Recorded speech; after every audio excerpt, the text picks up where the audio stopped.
ایک مرتبہ کا ذکر ہے کہ بڑی سخت گرمی پڑی اور برسات کا موسم بھی صاف نکل گیا۔ تالاب اور جھیلیں خشک ہونے لگیں۔ جھیلوں میں مچھلیاں تڑپ تڑپ کر مرنے لگیں۔ بگلوں نے اب دریا کا رخ کیا جہاں بے شمار مچھلیاں رہتی تھیں۔ ایک بگلے نے ایک موٹی تازی مچھلی پکڑی اور چونچ میں دبا کر لے اڑا کے کسی درخت پر بیٹھ کر مزے سے کھاؤں گا، مگر مچھلی بھی طاقتور تھی، زور سے پھڑپھڑائی اور یوں بگلے کی چونچ سے آزاد ہو کر نیچے گری۔ اتفاق سے بگلا اس وقت ایک کنویں کے اوپر سے گزر رہا تھا۔ مچھلی آزاد ہو کر گری تو کنویں میں آن پڑی۔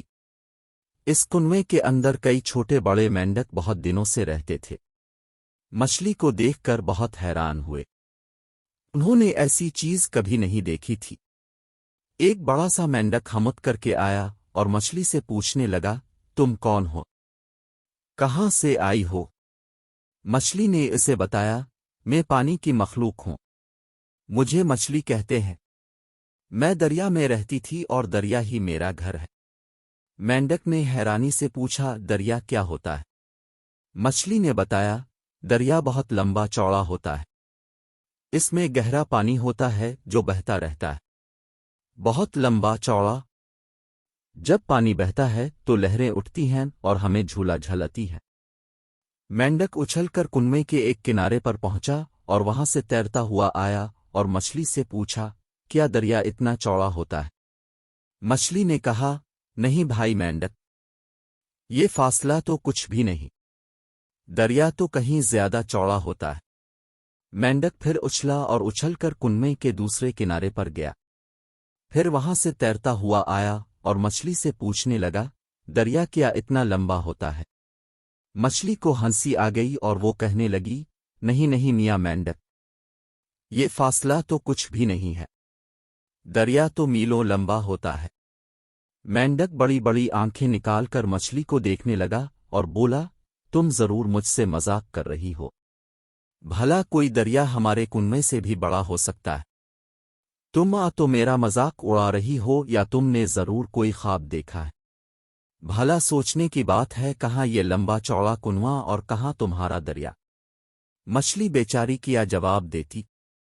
خاموش ہو گئی اور آہستہ سے مینڈک سے کہنے لگی، بھائی مینڈک، بات دراصل یہ ہے کہ جب تک تم نے کنویں سے نکل کر باہر کی دنیا نہیں دیکھو گے تمہیں کسی بات کا یقین نہیں آئے گا۔ دنیا دیکھنی ہے اور نئی نئی چیزیں دیکھنی ہیں تو کنویں سے نکلو، مگر مشکل یہ ہے کہ تمہارا کنواں سچ مچ بہت گہرا ہے۔ میں سوچتی ہوں کہ بگلے کی چونچ سے تو نکل آئی، مگر اس کنویں سے کس طرح نکلوں گی؟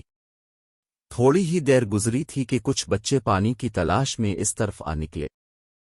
ان کے ہاتھ میں ڈول اور لمبی سی رسی تھی۔ ایک لڑکے نے ڈول کو رسی سے باندھ کر کنویں میں ڈالا۔ ڈول میں پانی کے ساتھ مچھلی اور مینڈک بھی آ گئے۔ ایک لڑکا خوشی سے چلوا اٹھا، دوستو، ڈول تو ہم نے پانی نکالنے کے لیے ڈالا تھا، یہ مچھلی اور مینڈک کہاں سے آ گئے؟ دوسرا لڑکا بولا، یہ بیچاری مچھلی اس کنویں میں کہاں سے آ گئی؟ چلو اسے دریا میں چھوڑ آئیں، ہمیں تو پانی چاہیے۔ بڑے رحمدل بچے تھے کہ انہیں مچھلی کے حال پر ترس آ گیا۔ دوڑتے ہوئے دریا پر گئے اور مچھلی اور مینڈک کو دریا میں چھوڑ آئے۔ اگر دریا کا پانی بھی کنویں کے پانی کی طرح شفاف ہوتا تو دریا میں سے پانی لے جایا کرتے۔ مینڈک نے جب دریا دیکھا تو حیران رہ گیا۔ اب اسے مچھلی کی باتوں پر یقین آنے لگا اور سوچنے لگا کہ اب میں واپس کنویں میں جا کر دوسرے مینڈکوں کو بتاؤں گا کہ مچھلی جو کچھ کہہ رہی تھی وہ سچ تھا، میں وہ سب دیکھ کر آ رہا ہوں۔ الفامرائی انوری۔